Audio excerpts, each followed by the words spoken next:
time is incredibly busy, and we weren't sure if there would be one person joining us or a handful of people joining us. So thank you. Uh, our hope is to kind of give you a snapshot of what the ACH is about, kind of how we formed, what's happened from the time we formed to now, what we're seeing during this period of COVID, and then looking forward. And probably no surprise to you, I just want to end with a couple of things that we know were included in the governor's budget related to ACHs and have a chance for you to answer some questions. Our team is going to put a link to this slide deck Yeah. in the chat box. Partly just in this probably will make you all smile because I'm not planning on saying out loud everything that's in the slide deck, but there's a lot of information that, we just thought it might be helpful for you to have some framing on. And I'm going to walk through this. I think it takes me like 15, 18 minutes to walk through this. So we should have a lot of time if there are questions that you have. And, as a parent who's raised boys into adulthood, if you want to jump in and interrupt me as I'm walking through this, just know I take no offense. So just stop me if you've got a question because of something that comes up. And, I thought that perhaps it might be helpful if we started, and I'm trying to think, in other meetings, we actually use the chat box for people to do introductions. We've got, about 17 people on the call. I know some are our team, but I wonder if you all wouldn't mind just typing in an introduction about yourself in the chat box so that everybody can see who all is on the call. Just like your name, which district, which office you're from.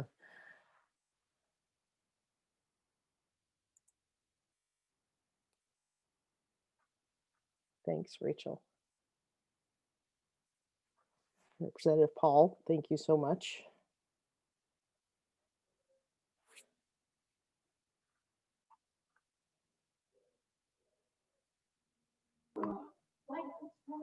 Liz, I'm going to tag team with my legislative assistant. Okay. Would also love if you could send us the PowerPoint. Great. If you if you can put your email address, so if you're not able to grab it from the chat box where there's a link, then you can actually grab the PowerPoint right now.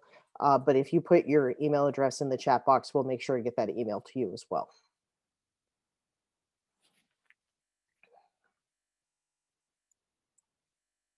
Awesome. Thank you all so much. I think my outstanding legislative assistant can grab it. She's here. Okay.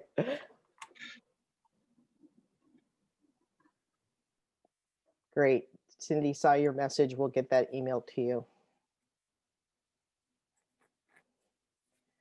All right, so I'm going to go ahead and jump into these slides. The ACHs, as we have been operating over the last 5 years, are either really well known or they're a mysterious black box. So we thought we would just start from the premise of maybe not everyone knows what the ACHs have been about. And so if some of this information is already familiar to you, if you can have some patience as we walk through some of the background, but just thought it might be helpful to have that common framing.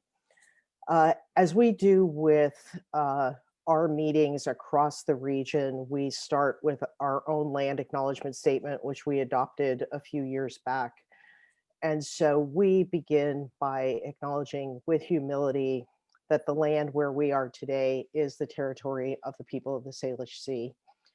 Their presence is imbued in the waterways, shorelines, valleys, and mountains of the traditional homelands of the Coast Salish people since time immemorial. This is a piece that's really important to us. It's been a significant part of our own tribal and equity learning journey since the ACH began. So this is the reason why I wanted you to have the slide deck, because I am not going to read this all to you. But really the ACHs began in around 2014. North Sound was one of 2 ACHs that were actually in a piece of legislation passed by the legislature creating 2 pilot ACHs. And so North Sound was one of those Cascade Pacific Action Alliance, based in Olympia, was the second. And so we had a little bit of a head start on our 7 other colleagues. And what we did was it allowed this regional, kind of a more local regional set of decision makers to come together to plan, strategize, try to find ways for clinical and community partners, for public sector and private sector governmental entities such as the tribes, to begin working together in response to needs that we know were happening and taking place in the North Sound region. In 2014, the state of Washington received a grant from the Center for Medicare and Medicaid Services. And so we had some funds to allow us to actually build the infrastructure that was in place by the time that the state of Washington received the Medicaid waiver. We actually had already formed some of the core structural pieces that we needed to have in place. And really the piece that, if anything, I want to stress is that when we started, so before the Medicaid Transformation Project, that the focus was on kind of broad community health, population health. What are things that we should be looking at in, like, not only a 2-year expectation, but a 5, 10, 20-year expectation. And then you have a 5-year Medicaid waiver that gets put in place. The ACHs are a great vehicle to carry that out. But as you all know, that has like some fairly quick turnaround expectations on it and is narrowly focused on people on Medicaid. And so we were both looking long-term, broadly across the populations, and we have been committed to the Medicaid Transformation Project. The governance that we had in 2014, 15, 16, we probably had 37 members on our governing body before we actually incorporated and became an independent 501c3, a Washington nonprofit corporation. And there were some principles that that group agreed would drive the decisions and the planning that occurred here in North Sound. And so what you see here, ranging from tribal sovereignty, being really informed and led by community voices and community leaders, working across sectors, embedding equity, which is something we've been on this journey for now, 4+ years, but not forgetting that we need to be, focused on data, having data inform what we do, measuring what we accomplish, being lean and efficient, being good stewards of the public dollars that have come our way. And so these are things that have just been in place for us over this long period of time. The folks who have influenced and continue to influence the decisions that we're making, we are a region with 8 tribes, and so each of the 8 tribes have a seat on our governing board. The state agencies, so from the Healthcare Authority to the Department of Health, I know some ACHs have gotten into arrangements with the Department of Commerce around some housing initiatives. Certainly what the state is trying to achieve becomes a part of how we go about our business. For the counties, we're required by our own bylaws to always know that we have got somebody from each one of the 5 counties in the North Sound region on our board. Sometimes those are county elected. Sometimes there's somebody that the county councils or county commissioners will appoint and ask to represent the needs of a specific county. We've got probably 5 or 6 spots on our board that are very specific for community organizations, but also for emerging leaders and for people who have lived experience with the work that we're taking on. Lots of focus on clinical things, I think, especially with the Medicaid Transformation Project. So we work with the hospitals, with large clinics, including the federally qualified health centers, with smaller clinics like pediatrics clinics who are doing some really creative things, as well as some of the tribal clinics around the region who have some of the most exciting innovations, I think, going on. And then with public health. So public health from the beginning has been a strong part of our board leadership. And the North Sound ACH is in partnership and in contracted relationships with all 5 of the health departments across the region. So kind of at a glance, uh, we started early with this broad focus. It was in 2016 that the state got that grant from CMS. And from 2017 forward, we've been focused on the Medicaid Transformation Project. And then, on March 13th last year, we closed our physical office and have been working remotely since then. And a lot of our work has pivoted to support the partners across the region around COVID response and COVID recovery. And so we've had some flexibility with the um, the waiver funds, that we've been allowed some flexibility in how we do that. We currently have about 60 plus partner organizations that work with us. So I think one of the other things we'd like to make available to you, if for you or your staff, if you ever wanted to have someone who has been working with the ACH, from hospitals to the FQHCs, we've got fire and EMS who've been partners with us, in addition to all of the tribes, some community-based organizations. We've got a pretty rich array of organizations that could also give you some insight on what the value has been of the ACHs and what are some of the things that they have been able to work with us on. From the beginning, our emphasis has been on how do we not only think about how do these organizations interact with the ACH, but our goal has been since 2015 to try and figure out ways for them to interact with each other, to build partnerships, and to try and think about the work that they do in different ways. And so we bring them together pretty frequently. And gosh, they're enjoying how we're bringing them together remotely these days. But from 2016 forward, we would have twice a year where we would have 100, 150, 200 people come together from across the 5 counties to do some planning, to try and find some new and innovative ways for them to partner with each other on products. We've had organizations who, after some of these meetings, have told us that they didn't even know that an organization that was only a block or 2 from their main office actually existed, and that they've really found some value just in being introduced to others who are doing work with patients and clients in common. We've brought them together a lot. And some of the gatherings are focused on this tribal and equity learning journey.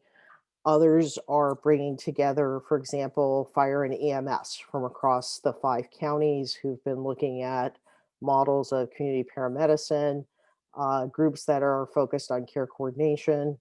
Sometimes it's about oral health or the opioid crisis, or it might just be bringing together everybody who works in San Juan County. And, even sometimes when we move into some of the smaller regions and the smaller counties, the folks who come together are often surprised that they're meeting people that they've never met before. Um, I'm going to come back to the question about the long-term care providers, because I think that there really is some pieces, especially in COVID, where we have been asked to step in. So I will come back to that, but know that I saw that question. Um, we use a framework called targeted universalism, and this has really been a key piece of our equity strategy. And typically when folks are talking about reducing disparities, it is to try to mitigate the difference in measurement between one group and another group. And so part of what that does is it means if the group that was doing better gets worse, you no longer see the disparities in place. You actually will no longer have disparities. It just means everybody's not doing as well. And so working late 2017, we were introduced to John Powell and some of the work happening at the Othering and Belonging Institute at UC Berkeley. And this approach has helped us with a lot of things. And it really is, can we define a goal that we want all populations to reach. And instead of having different goals for different populations, you have a single goal. And what you have are different strategies for different populations or subsets of populations who you know are facing different barriers or different obstacles, but you don't change the goal. What you change are the sets of strategies at play. And we have lots of information about this if anyone is interested in learning more about targeted universalism at another time. The other piece that has been embedded in North Sound is this notion of equitable well-being.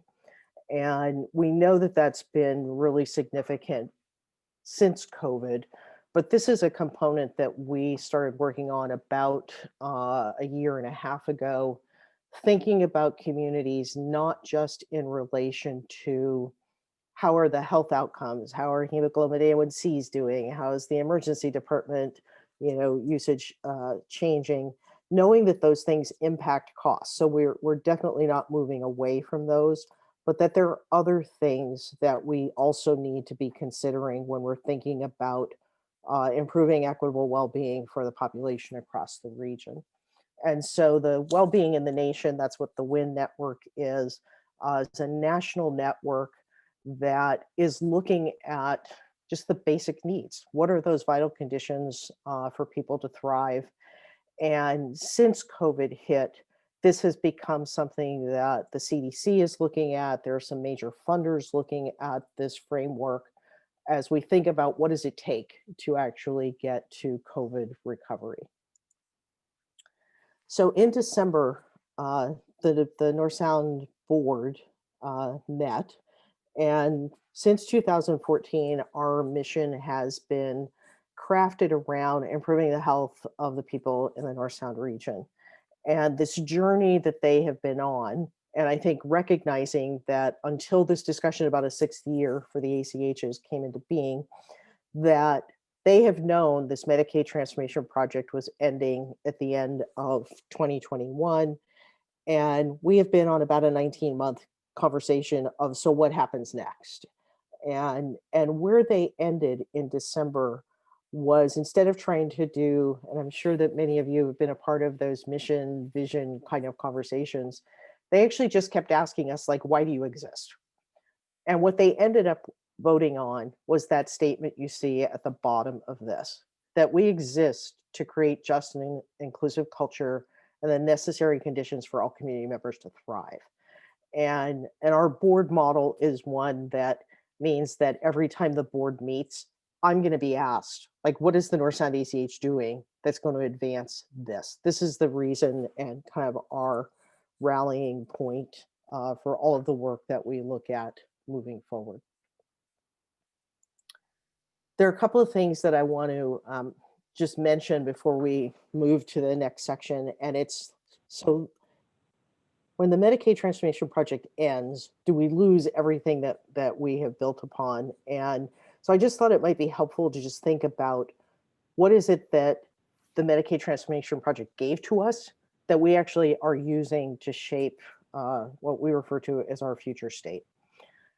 So over the last 5 years, we have so many organizations that look to us whenever they want to pull together diverse partners. They want to pull together a training that they don't want to actually see happen 12 times across the region, but they'd like to do it once and try to figure out how to get diverse groups to come together and join into some trainings. All of the discussions we've been having about equity and well-being and moving into discussions about race are things that have been happening collaboratively and collectively across the region. And I think that they are turning to the ACH for that. And it's been really great to just continue to build on some of that work. There are just a lot of things that don't follow jurisdictional boundaries. And, very often we will get into conversations, for example, about Camano Island. And that, those folks who live in Camano Island might be in Island County, but they are not connected to Whidbey Island. They are connected to either traveling north to Skagit, traveling south to Snohomish. And so we will have, like, the hospitals who will ask us to think about, COVID testing on a regional basis, because the county jurisdictional lines don't make a lot of sense for the people who live there.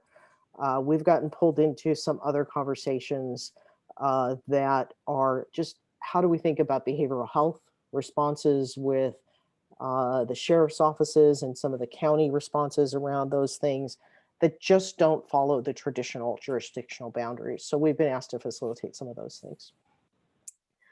In terms of resources, there have so far there have probably been about $70 million that has been awarded to the North Sound ACH. And about 10% of that gets used to support our team. And really the rest of those dollars, because of the board's direction, has been how do we move those dollars out? How do we actually try to share those things across the 5 counties, across this array of partners?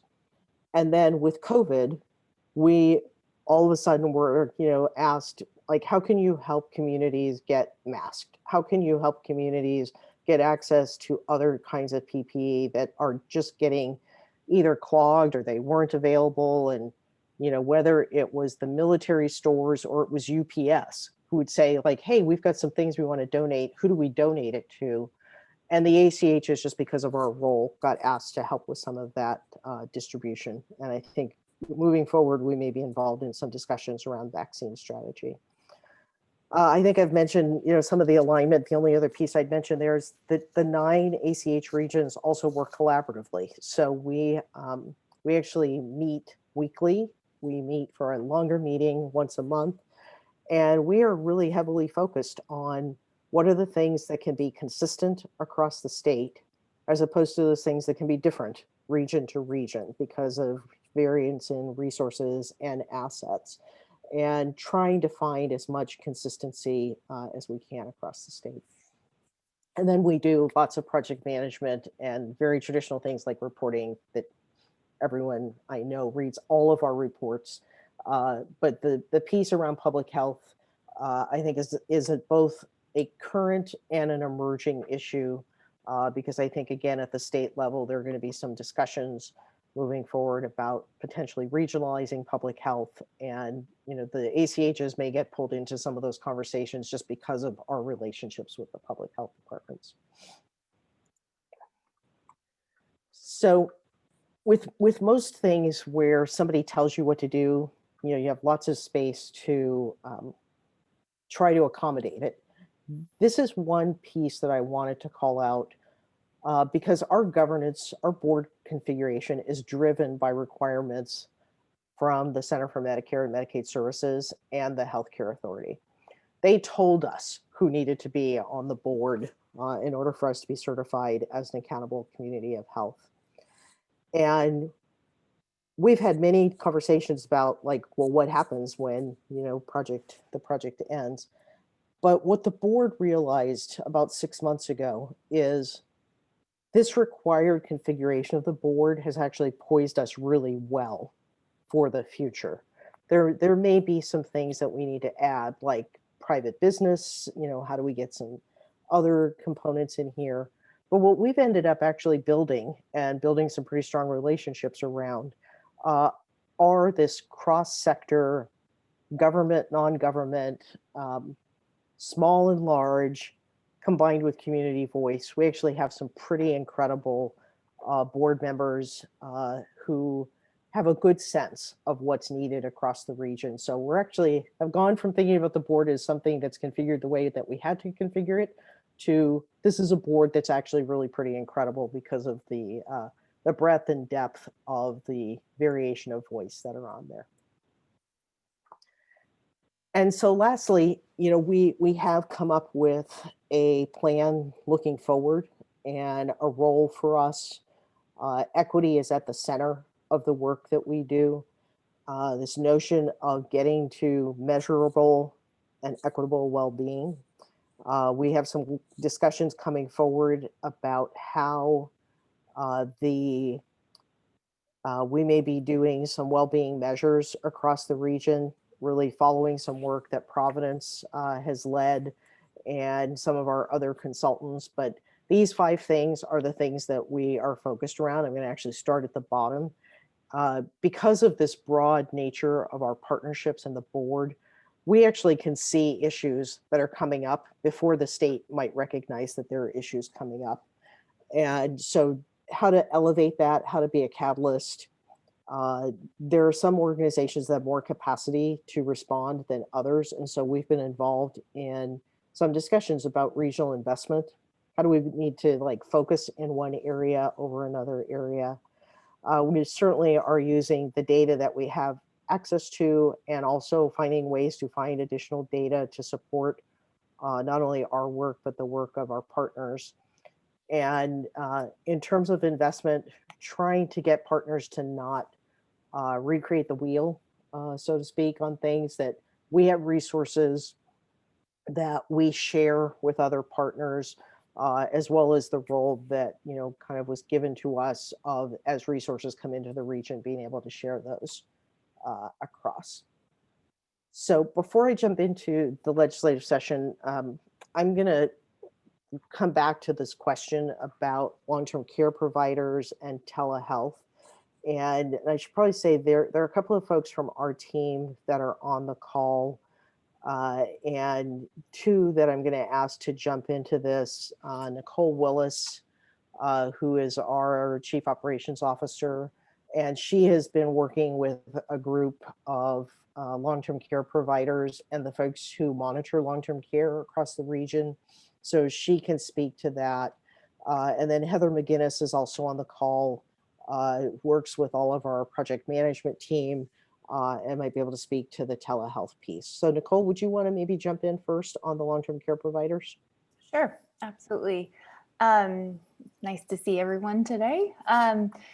So as Liz mentioned, I think about since April of 2020, North Sound ACH was asked by public health partners in the region to help host a weekly call with long-term care facility, basically kind of outbreak investigators among public health, so that they could start sharing some of the challenges that they were having in response to the COVID pandemic, especially with long-term care facilities and skilled nursing facilities.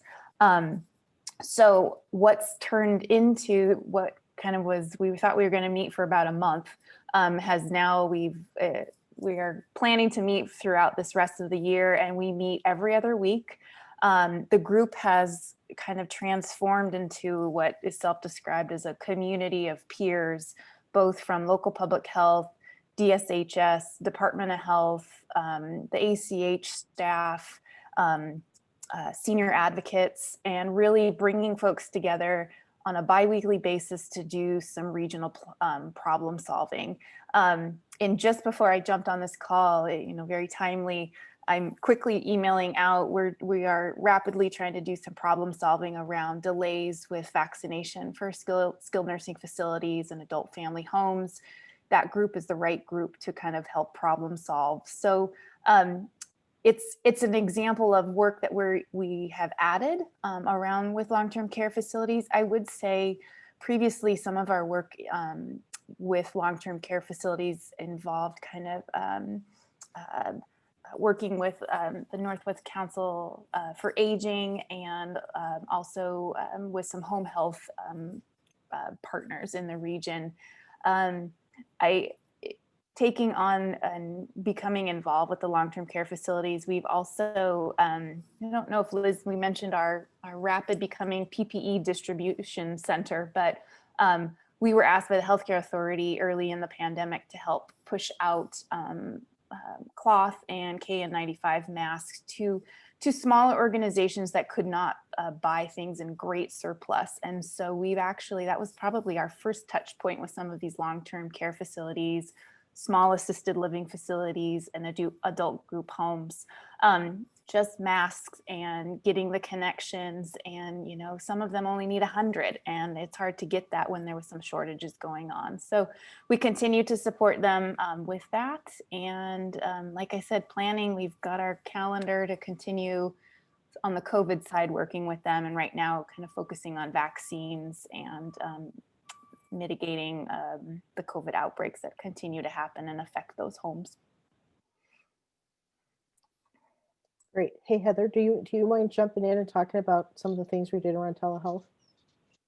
Sure, yeah. Hi, everyone. Heather McGinnis, project manager here at the ACH, and I can share a little bit about what the North Sound ACH did in the spring around telehealth related to the COVID-19 pandemic.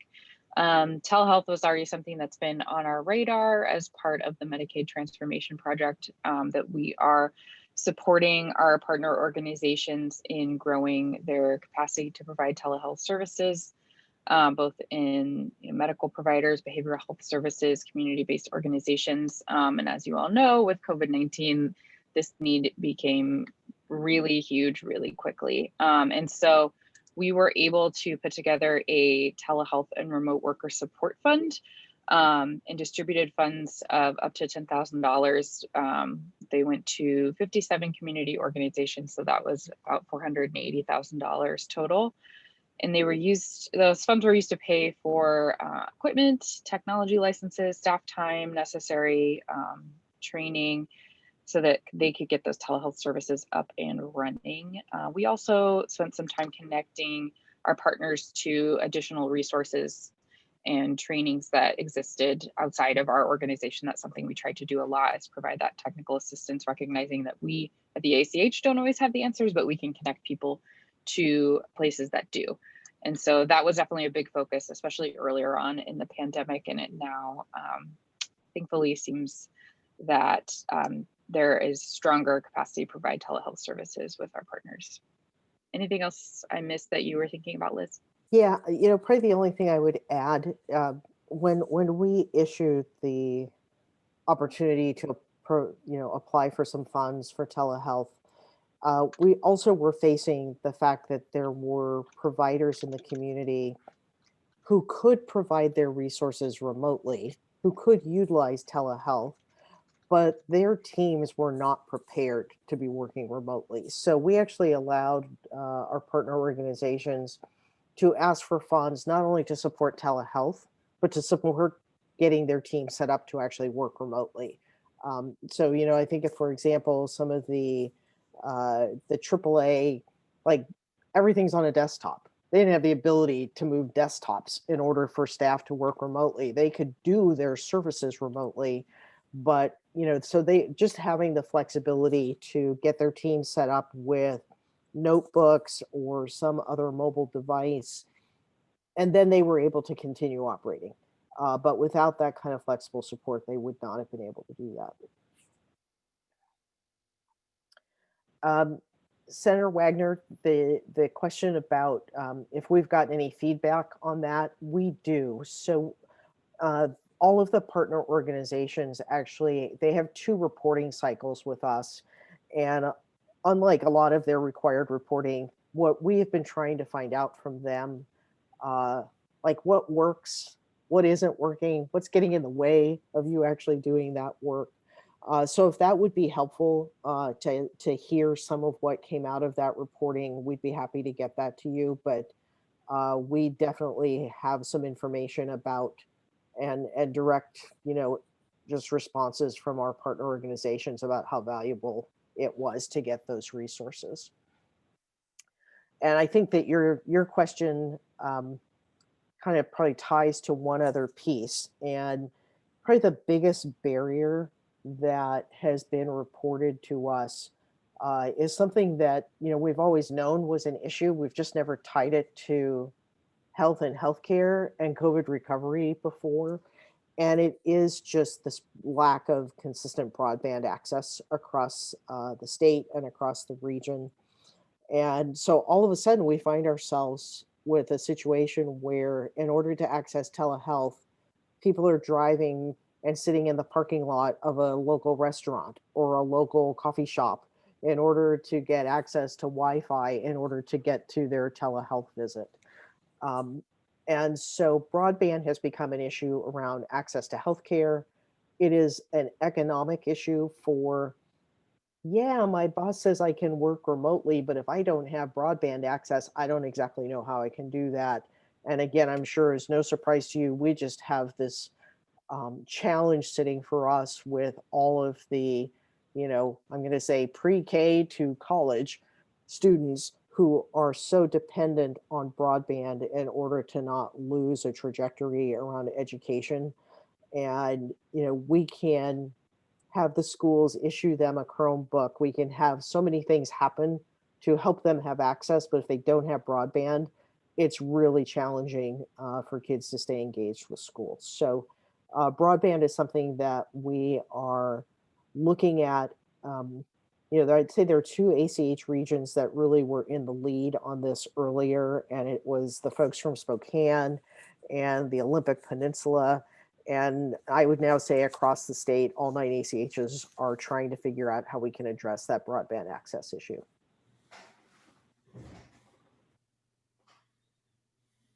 Thank you. Appreciate that comment. I don't know if you all can see it. Broadband access and affordability is definitely the infrastructure we need to work on in addition to other public infrastructure. I just think that we've seen it as, an entertainment access, and now we're seeing it as a critical, just like basic need access. And how we get to that, I know that that's going to fall on all of you that are on the call to try and come up with potential strategies for that, but it is definitely impacting how we approach that equitable well-being question here in the region. All right, I'm going to go to just like there. I've got just like 2 more slides that I want to do, and they really are, whether you've already heard this or just hearing it, but there are 2 pieces of legislation that we're aware of that directly impact the ACHs. And they stem from the fact that the 5-year Medicaid transformation project was a waiver approved in January of 2017. And it was a 5-year waiver, and the end of the 5 years is December 31st of 2021. And this year, 2020, would have been the 4th year. And it was a year when all across the state, we would have been focusing on what would have been called scale and sustain. What are the strategies that were taking place that we actually should be advocating that they continue? And what are some of the strategies that were not showing much promise and should be discontinued? And instead, really since, I'd say the end of February forward, we have been focused on helping our partners navigate COVID.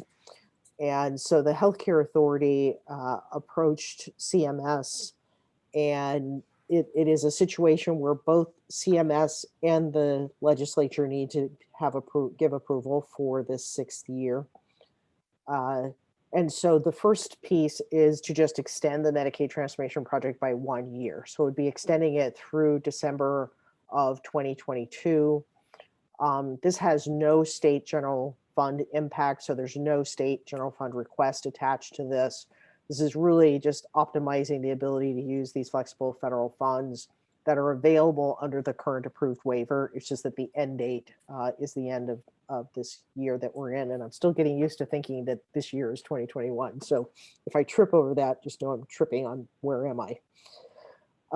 It does allow for the continued use of the funds that we have to continue to be supporting regional COVID response. So there's just the ability to just have additional funds, I think, at play in the region is really critical. And as I mentioned, that is in the governor's budget.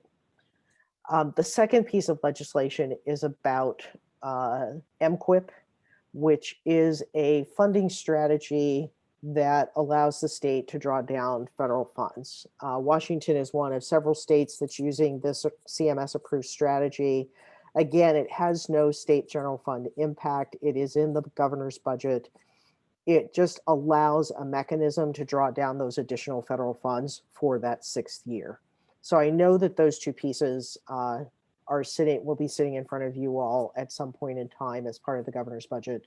And if we in any way can be helpful with getting you information about specifics, whether it's specific projects, specific partners, what those impacts have looked like, how organizations are addressing some of those strategies, we can certainly get some of that back to you.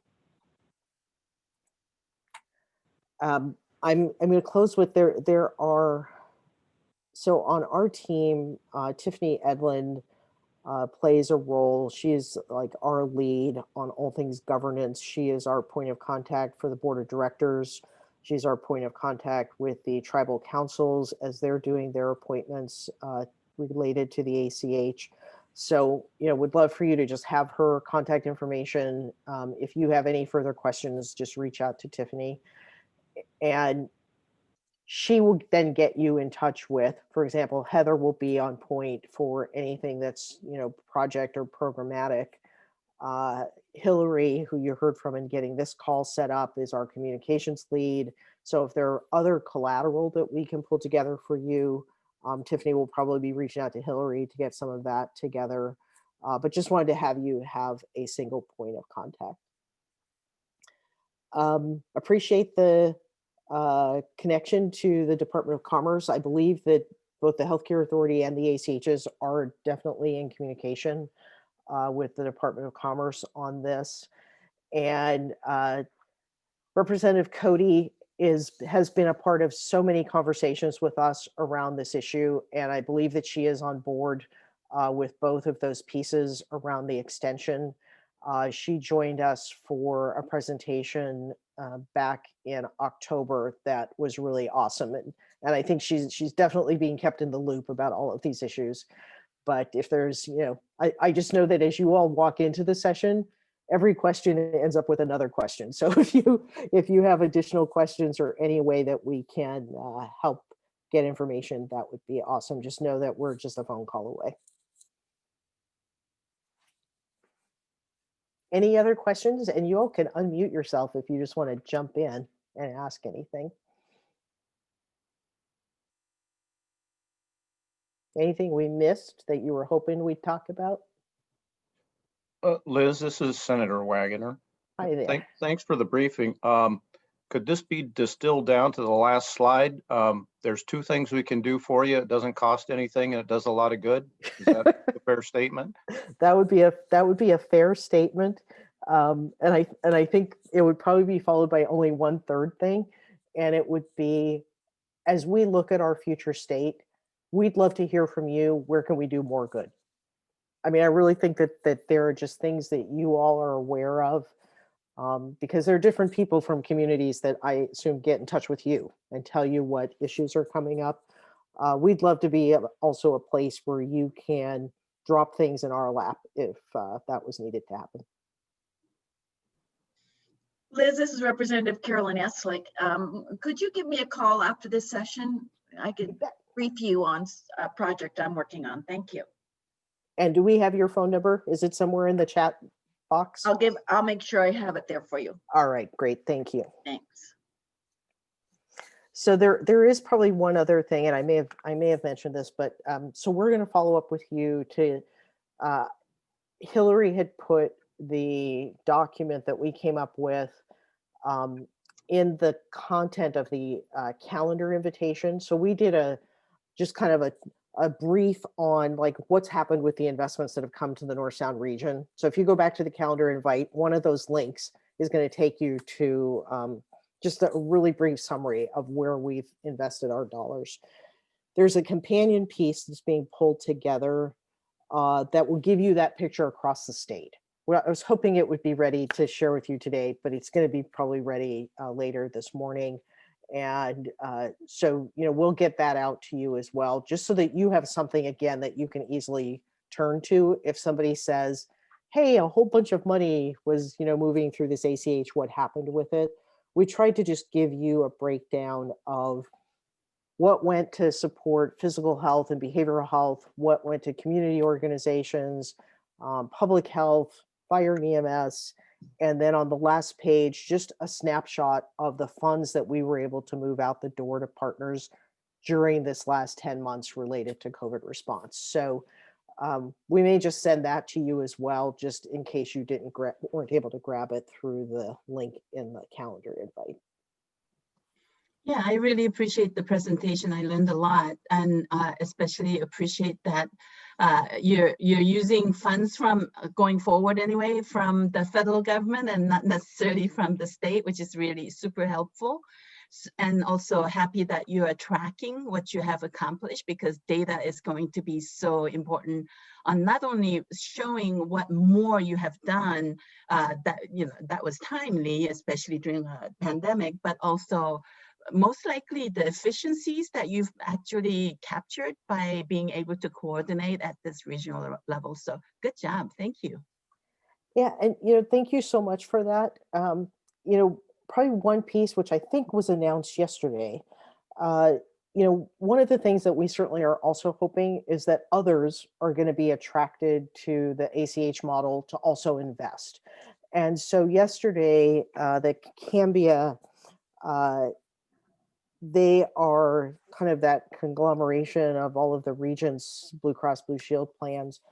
They had a press release yesterday where part of their announcement was that they actually gave $245,000 to each of 8 of the 9 ACHs to help us advance some work around rural behavioral health. And they gave less to King County because they had some methodology that just said King County didn't have as much of a rural focus. But as you can imagine, like $245,000 for King County might not be all that much, but when you're talking about the Olympic region or North Central and Yakima, like that's a huge investment. And the reason that they did that is because of the fact that these decisions are being driven by local and regional decision makers.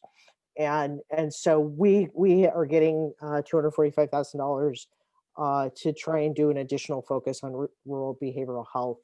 And we're certainly hoping that they're the first of more, that just this notion of what we were able to build out of the Medicaid Transformation Project and that waiver is not solely dependent on public dollars. Obviously, it's awesome when that can happen, but to see some private dollars being invested in there, we're hoping that that's a really great opening for others to do the same.